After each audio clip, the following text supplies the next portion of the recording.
Segunda Guerra Mundial. Então, dentro desse contexto, 1945, a vitória dos aliados, Reino Unido, França, Estados Unidos e a União Soviética, um país formado lá pela junção de 15 repúblicas, desde a da Revolução Russa de 1917, uma outra grande potência da época e da metade do século XX, com mais de 200 milhões de habitantes já naquele contexto. E ao fim da Segunda Guerra Mundial, o clima que ficou era que criar estratégias para que não ocorresse novamente o que tinha ocorrido no fim da Primeira Guerra, que foi uma guerra logo em seguida. Então, mesmo assim, nos anos finais da Segunda Guerra Mundial, os líderes dos países, dos aliados, que seriam os vencedores, eles começaram a se reunir para discutir aí o futuro do mundo.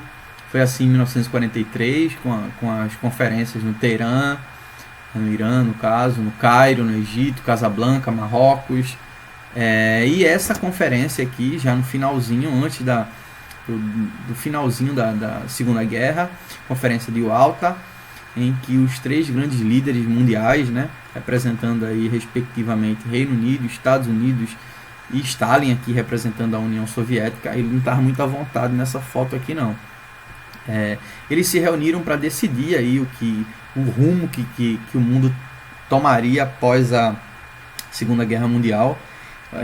Nesse mesmo ano foi realizada a Conferência de São Francisco, que trouxe um documento importante para a criação da atual ONU, a Organização das Nações Unidas.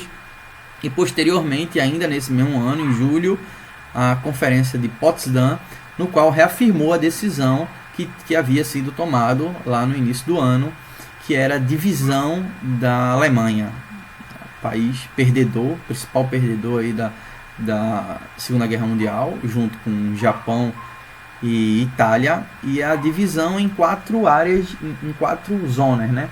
E a ser administrado pelos países vencedores. Aqui você está vendo uma zona de influência soviética, onde fica inclusive a capital, Berlim, a zona britânica aqui ao norte, está aqui Hamburgo, Bremen, Hannover, a zona estadunidense, mais a sudeste, aqui onde fica Stuttgart, Frankfurt, Munique, e a zona francesa, mais voltada para o lado francês. Além disso, dividia também parte da Áustria, criava novas fronteiras para a Polônia. Enfim, eram algumas modificações que a Conferência de Potsdam ela trouxe. A grande questão é que, embora seja dividido em 4, se a gente analisar, esses 3 aqui, eles pensavam praticamente da mesma forma, já que eles tinham uma visão capitalista, obviamente liderada pelos Estados Unidos. Em contrapartida, a União Soviética, embora fosse aliada do grupo, ela pensava de maneira diferente, já que o regime soviético era o socialismo. Então ficou meio que inevitável que aí, após o fim da Segunda Guerra Mundial, essas ideologias contrárias elas não se enfrentassem. Isso porque, se a gente analisar ambos os sistemas, tanto capitalismo quanto socialismo, a gente vai perceber que em diversas formas, em diversas situações, além de antagônicas, elas meio que proclamam a destruição do outro, né? A não existência do outro. Então, por exemplo, nos Estados Unidos, o capitalismo prega a ideia da riqueza material através do consumismo, através da propriedade privada, livre concorrência, o lucro como principal característica e objetivo econômico. Em contrapartida, num sistema socialista, você não tem nada disso, né? Teoricamente, a ideia principal é o bem-estar social, em que as pessoas devem ser iguais no sentido, aí já elimina a propriedade privada, um regime coletivo, todos trabalhando para o bem social comum da sociedade, nada de consumismo, uma sociedade mais simples, o Estado controlando toda a questão econômica, enquanto que no capitalismo prega a ideia do liberalismo. Enfim, literalmente são visões antagônicas que colocaram frente a frente as duas grandes potências do final da Segunda Guerra Mundial. E aí o período que marca esse contexto da velha ordem mundial o enfrentamento ideológico entre essas duas potências, e aí marcou a chamada Guerra Fria. Perceba que a gente está tratando aí dos dois principais países do mundo, os dois ganhadores da Segunda Guerra Mundial, um dos ganhadores, né?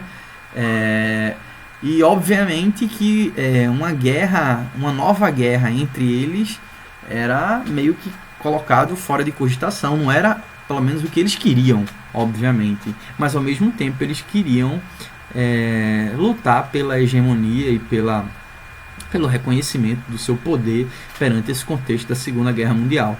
E aí o resultado disso, essa frase resume muito bem isso, a Guerra Fria, que é uma guerra improvável, porém a paz é impossível.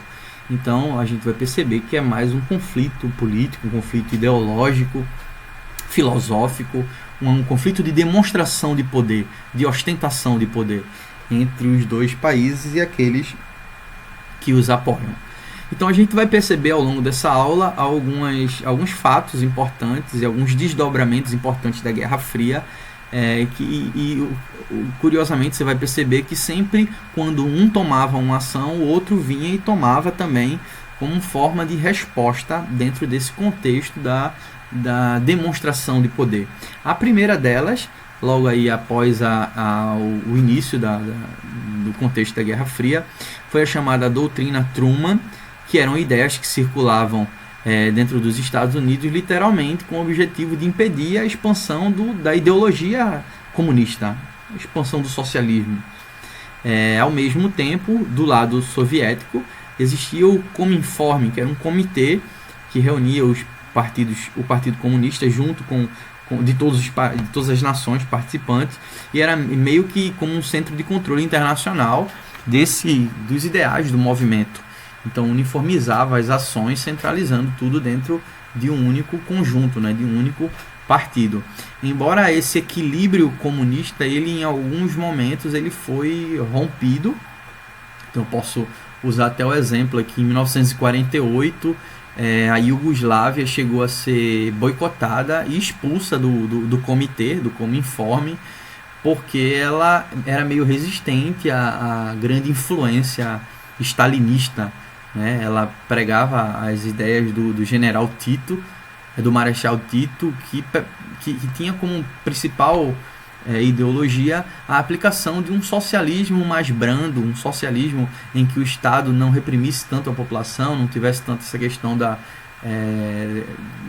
supressão dos direitos civis. Então, por conta disso, desse titoísmo, a Iugoslávia acabou sendo expulsa do Comitê dos Partidos Comunistas. Um desdobramento dessa doutrina Truman foi a possibilidade de investimentos de grandes recursos financeiros, estou falando de bilhões de dólares, para a reconstrução dos países pós-guerra. Isso seria a melhor forma de você conquistar a influência e impedir a propagação e o crescimento da ideologia contrária. E então, através do Plano Marshall, que foi um plano de recuperação econômica dos países que estavam arrasados pela guerra. Perceba que foram 2 guerras em sequência, e aí após a Segunda Guerra Mundial você tem país que tem indústria fechada, que a economia está assim, em bagaços, que tem estradas que foram bloqueadas, cidades que foram palco de conflitos, de guerra. Então, literalmente, muitas cidades elas estavam impedidas desse crescimento econômico. E uma das melhores formas de você conseguir aliado é investindo.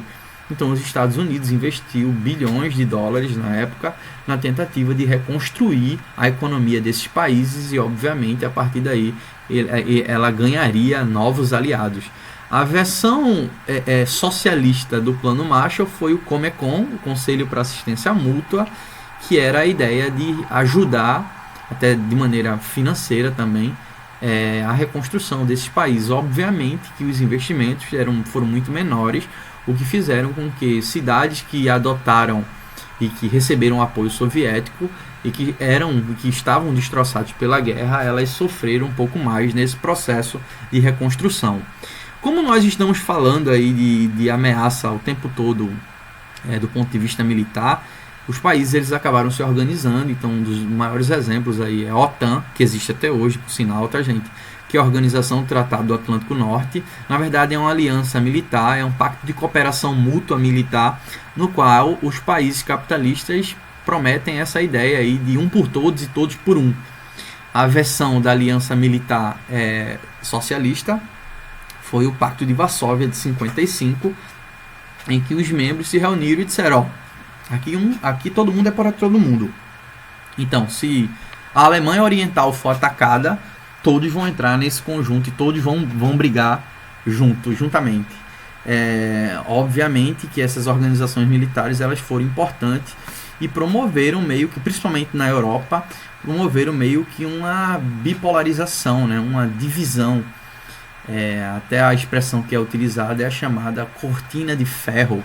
Havia literalmente uma cortina de ferro separando a Europa, impedindo que a ideologia de um lado passasse para o outro.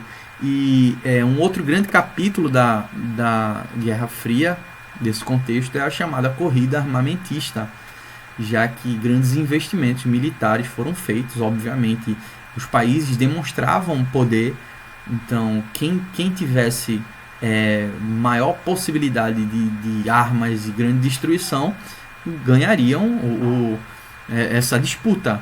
Então, e disputa armamentista ela se faz com investimento de dinheiro, né? Muito dinheiro, tecnologia, ciência. Você está vendo o Projeto Manhattan, foi um dos responsáveis pela criação das primeiras bombas atômicas dentro dos Estados Unidos.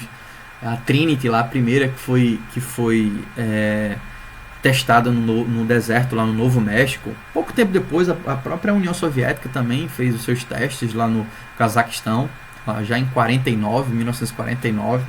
Então, esse período que os investimentos militares em armas, no geral, eles acabaram sendo grandiosos, tá, gente?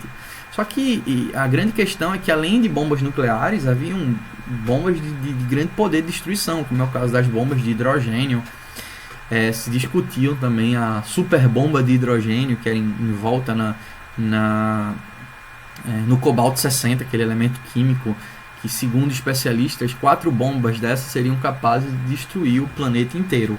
Então, se o poder de destruição era grande dos dois lados, se a gente analisar aqui, nenhum dos dois queriam usar, porque o outro poderia retaliar. E essa charge resume muito bem isso, né, gente? Não usar porque o inimigo pode retaliar. Então, ao mesmo tempo que grandes investimentos eram feitos em armas de grande poder de destruição, nem União Soviética, nem Estados Unidos gostaria de ter usado essas bombas, porque iriam causar prejuízos enormes para os dois lados. Porém, um dos capítulos mais tensos da Guerra Fria, do ponto de vista militar, ok, gente, é a chamada crise dos mísseis, que ocorreu em outubro de 62, em que a União Soviética instalou em Cuba mísseis nucleares apontados para cidades americanas. Então gerou um clima extremamente tenso, tá? Nesse período até se acreditava que haveria uma nova forma de relação entre os representantes de ambos os governos, o presidente Kennedy e o Khrushchev, que foi o cara responsável. Nikita Khrushchev foi o cara responsável por... Ele substituiu como secretário-geral o Stalin depois de sua morte. Stalin morreu aí nos primeiros anos dos anos 50. E ele tinha até uma visão diferente, chegou até a denunciar alguns crimes que Stalin fez num congresso na União Soviética. Acreditava-se nessa época, anos 60, até que poderia existir uma coexistência pacífica entre ambos os regimes, tanto do lado de Kennedy, que era mais liberal, quanto dele, do Khrushchev. O problema é que alguns dos acontecimentos no início dos anos 60, eles fizeram essa relação se estremecer. Por exemplo, a invasão da Baía dos Porcos pelos Estados Unidos. Baía dos Porcos é uma região que fica em Cuba. Cuba tinha acabado de vivenciar sua revolução, a chegada ao poder de Fidel Castro. E aí os Estados Unidos tentaram retomar o poder da ilha. Isso gerou, obviamente, um mal-estar entre eles, a tal ponto de gerar ameaças mútuas, a televisão mostrando a ameaça de um e a ameaça do outro. O momento mais tenso foi no finalzinho de outubro, eu acho que 26, 27 de outubro, não recordo muito bem a data, mas foi por aí, acho que 27 de outubro, que é o chamado Sábado Negro, em que um avião espião americano ele foi abatido, ele foi derrubado, inclusive o piloto morreu na região ali próxima a Cuba. Isso extingou, né, aumentou, amplificou a tensão entre eles, mas no final, ainda bem que acabou tudo bem, a ONU interviu e aí Khrushchev retirou os foguetes, os mísseis de Cuba, levou de volta para a União Soviética, com a promessa de que os Estados Unidos ele não invadisse mais a ilha. Os Estados Unidos também tinham instalado algumas armas em algumas áreas europeias, inclusive próximas à União Soviética, o caso da Turquia. Isso também era uma retaliação dos soviéticos a essas instalações na Europa. Enfim, bom que aconteceu e acabou tudo bem entre eles, ninguém apertou o botão e ninguém destruiu ninguém. Uma outra questão desse contexto da Guerra Fria é a chamada corrida espacial, que era essa disputa pela supremacia nas novas descobertas espaciais, na tecnologia, na exploração do espaço, tendo em vista que o país que alcançasse tecnologia para chegar ao espaço, ele seria visto como uma grande potência. E nesse sentido, gente, a União Soviética era realmente uma grande potência, inclusive os grandes feitos principais foram soviéticos. O primeiro em 57, o primeiro lançamento de satélite artificial, Sputnik, em outubro de 57, e o mais impressionante ia vir aí um mês depois, com o Sputnik 2, quando foi enviado o primeiro ser vivo para o espaço. A cachorrinha Laika, ela, a bordo dessa nave espacial Sputnik 2, ela foi ao espaço em 3 de novembro. Eu mostro sempre essa foto aqui nas minhas aulas, porque uma vez eu encontrei essa foto, eu fiquei olhando assim. Para essa aula agora e fica olhando ali para a carinha dela. Eu não sei se ela está com cara de tristeza, com cara de alegria, porque se tornou, afinal, a cachorra mais famosa do planeta, né? A cachorra interespacial. Então o problema é que, obviamente, ela nunca mais voltou, tá, gente? A resposta americana para esses avanços soviéticos veio em 58, logo em seguida, com a criação da NASA, Agência Espacial Americana, e logo em seguida o envio do primeiro satélite, o Explorer 1, em janeiro de 58.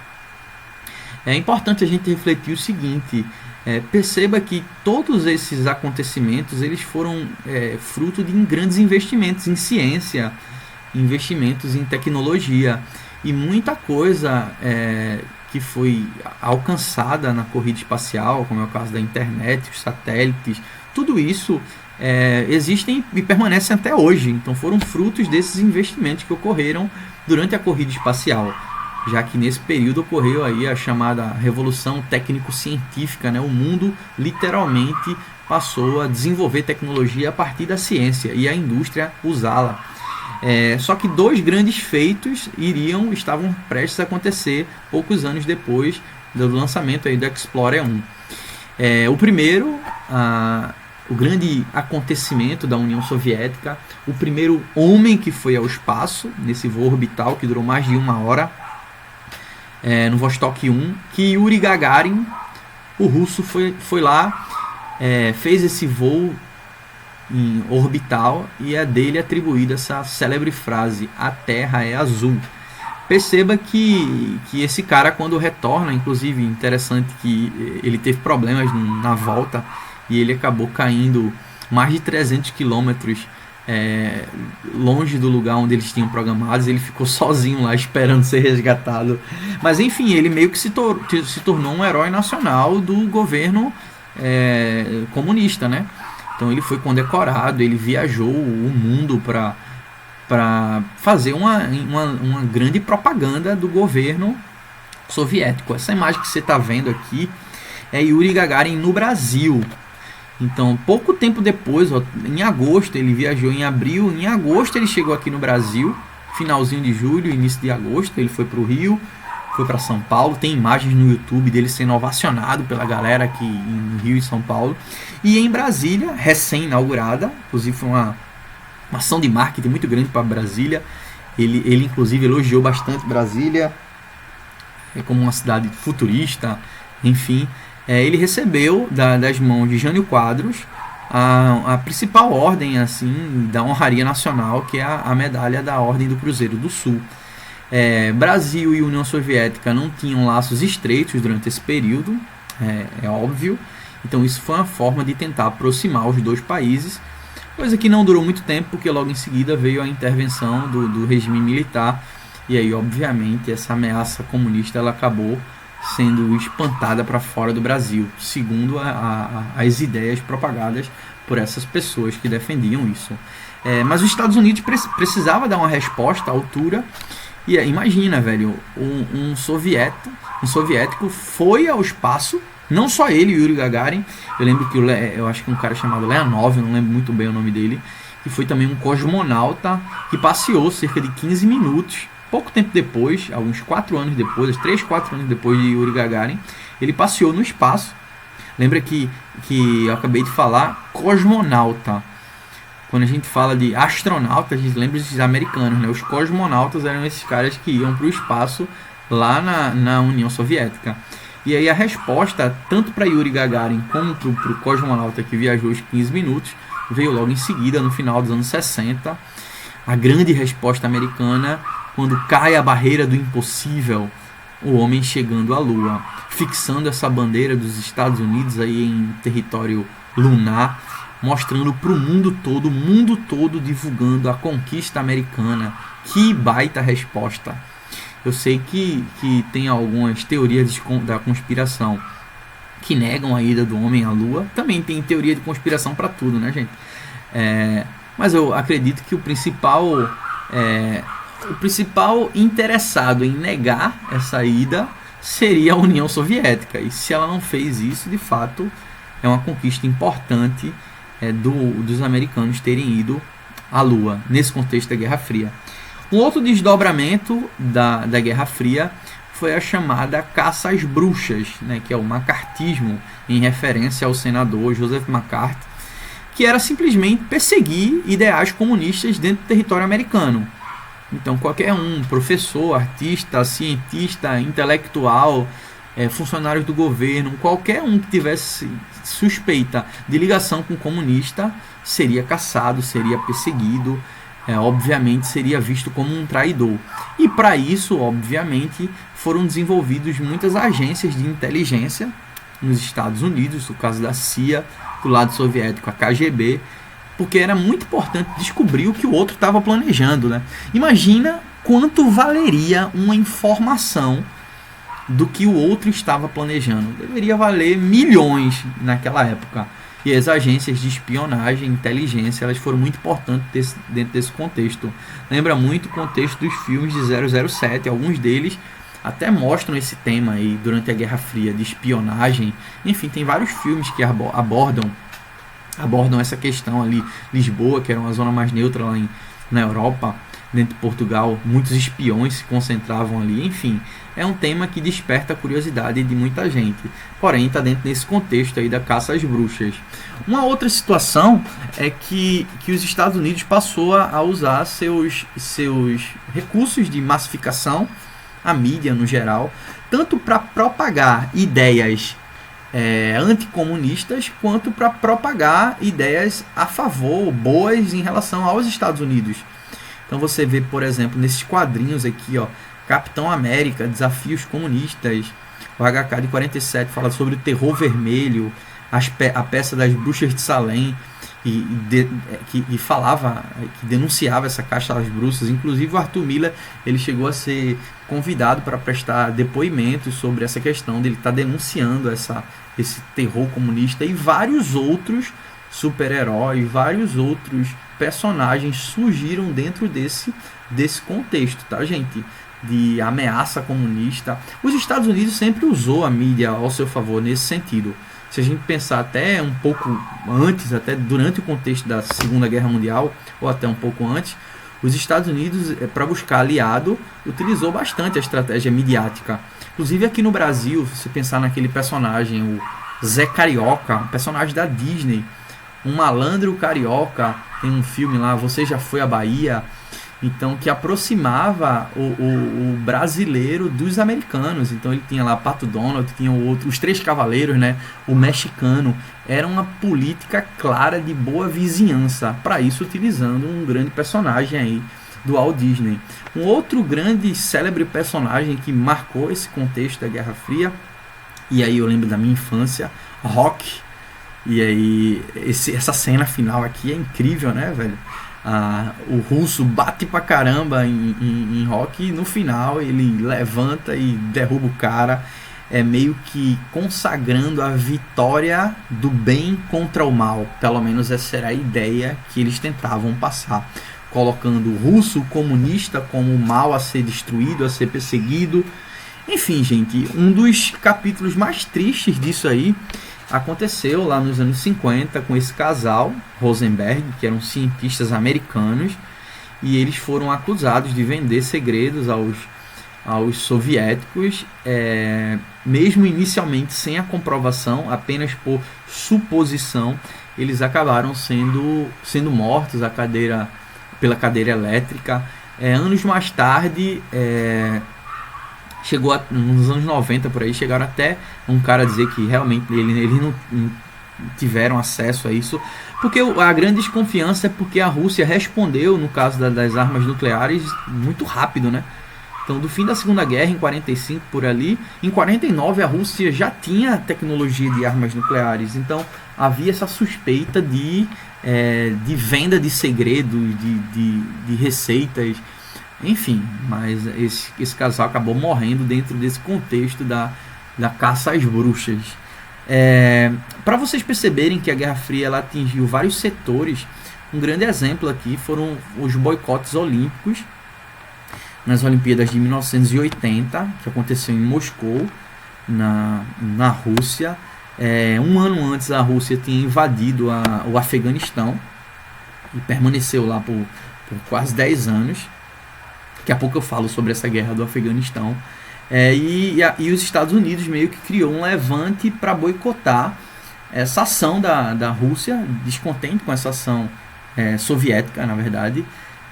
E mais de 50 países não enviaram atletas para a Olimpíada de Moscou. Inclusive, alguns que enviaram, quando os atletas de repente chegavam ao pódio, ganhavam medalhas, a bandeira do país não era hasteada. Então, digamos, a França mandou atleta, a bandeira da França não era hasteada, era a bandeira dos Jogos Olímpicos. E uma cena marcante, você vê aí no YouTube o final das Olimpíadas de Moscou. Eu não era vivo ainda não, tá, gente? Eu não era nascido ainda não. Mas eu lembro, eu pesquisei sobre isso, que o personagemzinho lá, o mascotezinho das Olimpíadas, encerrou na cerimônia de encerramento com lágrimas, enfim, mostrando a tristeza em relação a esse boicote. Curiosamente, 4 anos depois, as Olimpíadas ocorreram em Los Angeles. E aí, o que é que vocês fariam?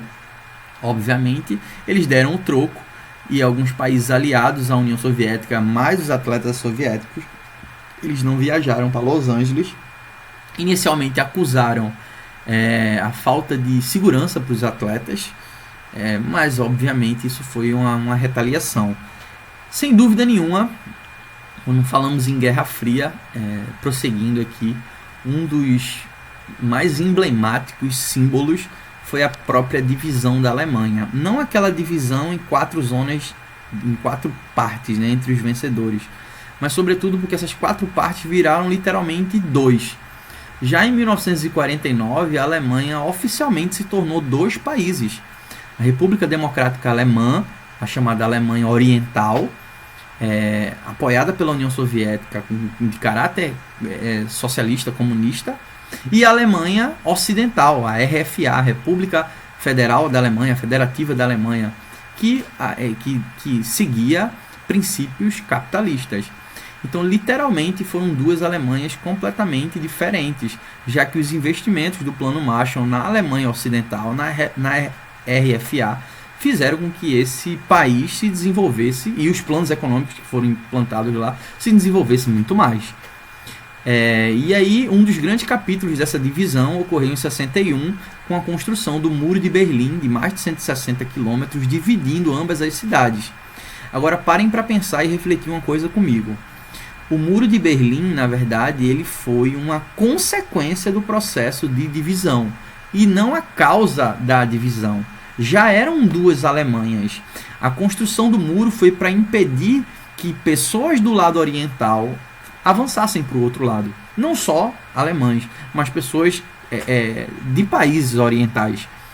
Então, por que isso? Imagine você fosse um médico na Alemanha Oriental nesse período aí, década de 50.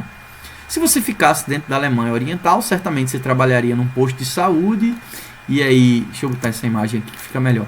Você trabalharia num posto de saúde, ganharia ali um auxíliozinho, algo desse tipo, e você trabalharia em nome do bem-estar da sociedade.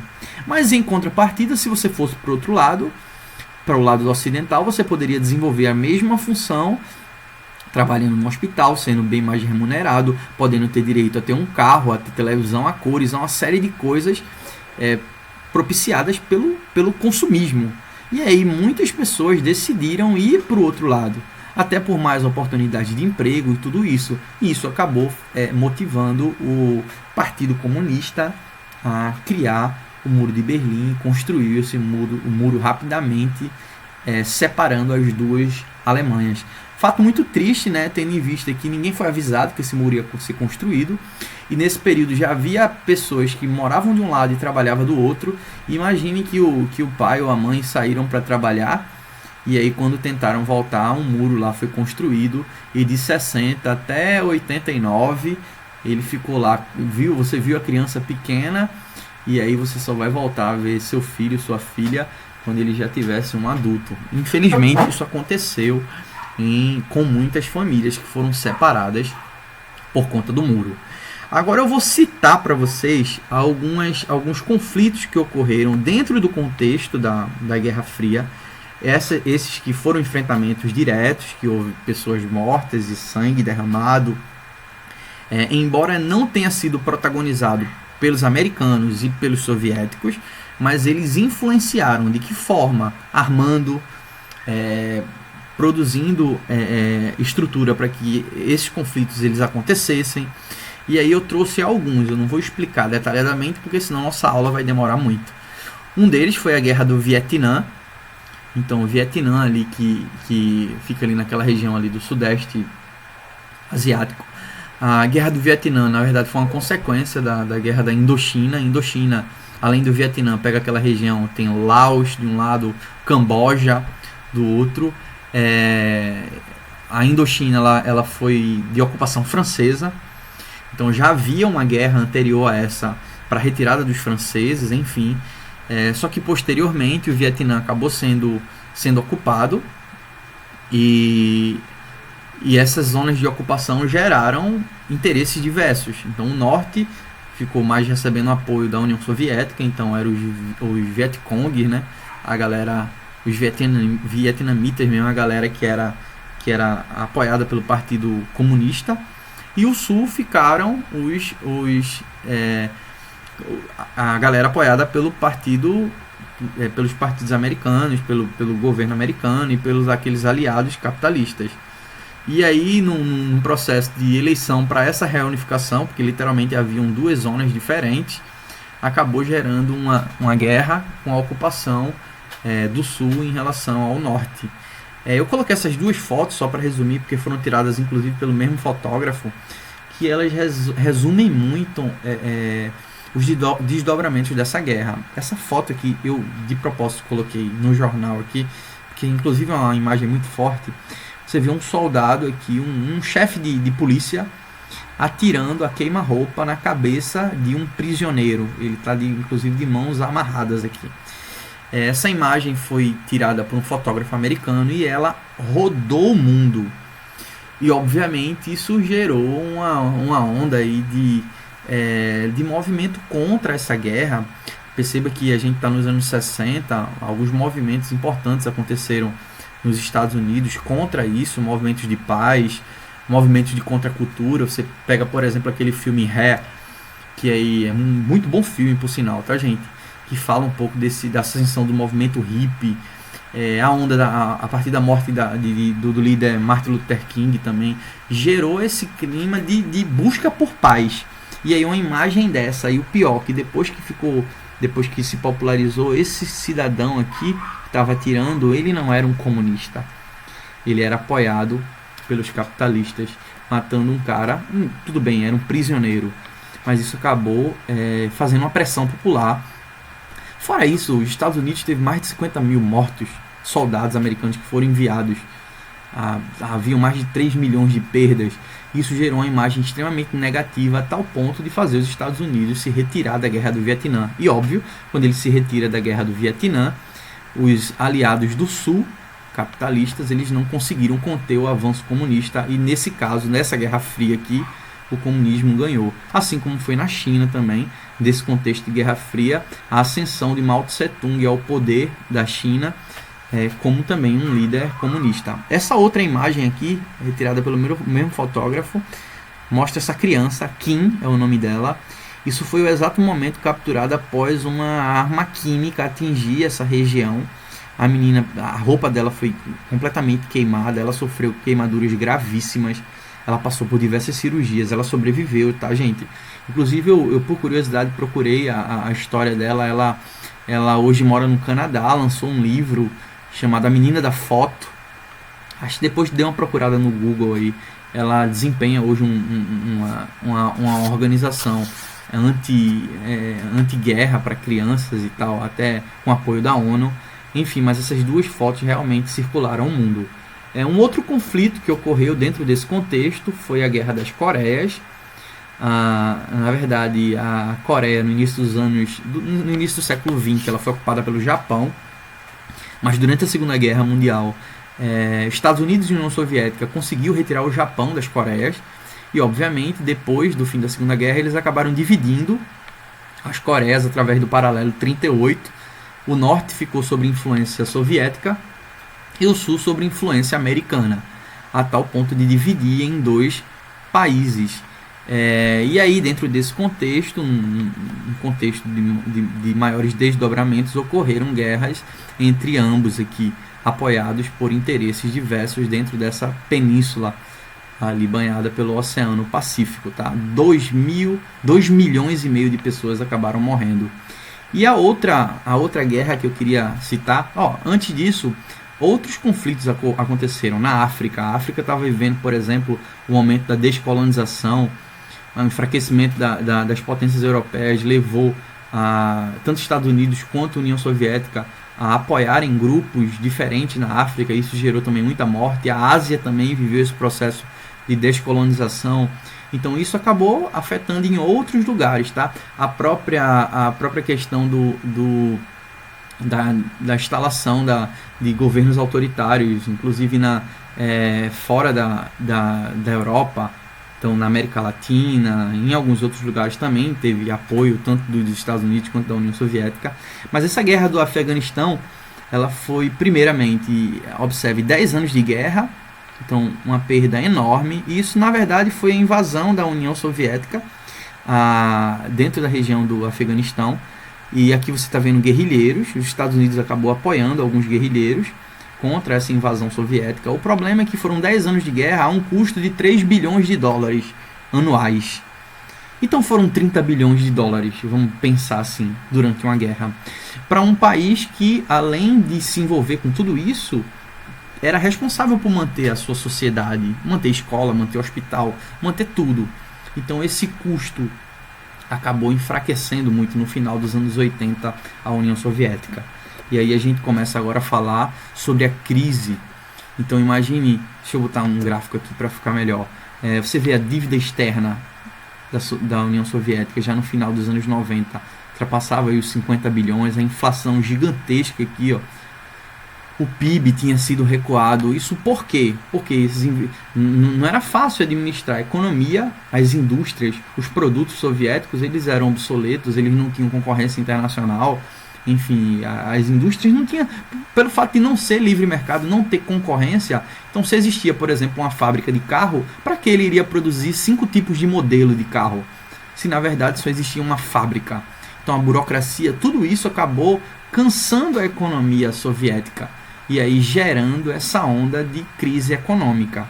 E aí a crise econômica rapidamente chegou à crise social, a crise dos trabalhadores, a questão da falta de liberdade, dos direitos civis. Isso contribuiu para o surgimento de movimentos políticos que lutavam contra esse processo de antidemocracia.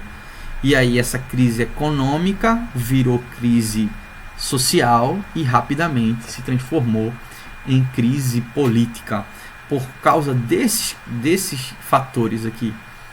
O excesso de gasto com a corrida armamentista, a estrutura burocrática, produção limitada, centralismo político, tudo isso contribuiu para que a União Soviética chegasse nos anos 80 extremamente enfraquecida. Na tentativa de salvar o governo, chegou ao poder esse cidadão aqui, o Mikhail Gorbachev, e tentando melhorar a situação do país, duas medidas foram adotadas. A perestroika, que na verdade é um programa de reestruturação econômico, na tentativa de salvar a economia da União Soviética, isso a partir de menos gastos militares, diminuindo a produção e permitindo que alguns setores fossem desenvolvidos, livre concorrência, economia de mercado, ou seja, isso enfraqueceu o regime, o que o regime pensava. E como você está envolvido numa guerra de demonstração de poder, e aí você chega e diminui os gastos militares. Do mesmo jeito que a Glasnost é uma medida de transparência, aumentando os direitos civis, diminuindo a censura. Obviamente, se a população já era inconformada com o que acontecia, agora mais ainda tendo liberdade para poder falar. E aí o resultado disso é que vários movimentos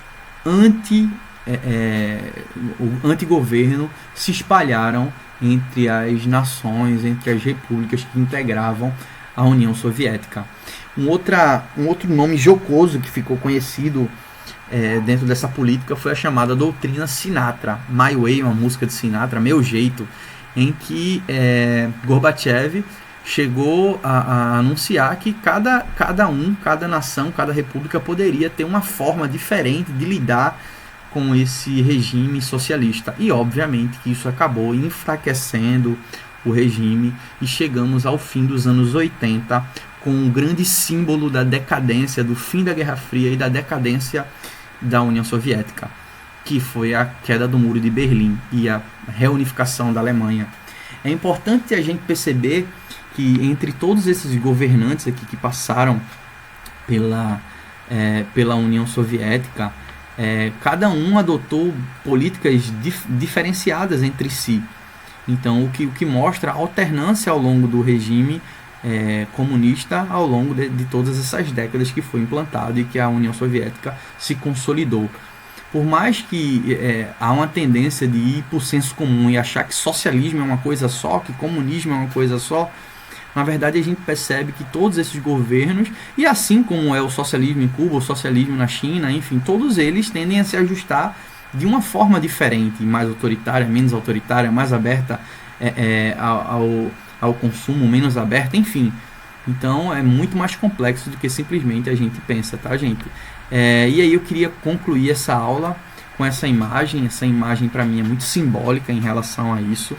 Você vê a queda do Muro de Berlim, aí no fim dos anos 80, os soldados ali meio que enfraquecidos, sem poder fazer muita coisa.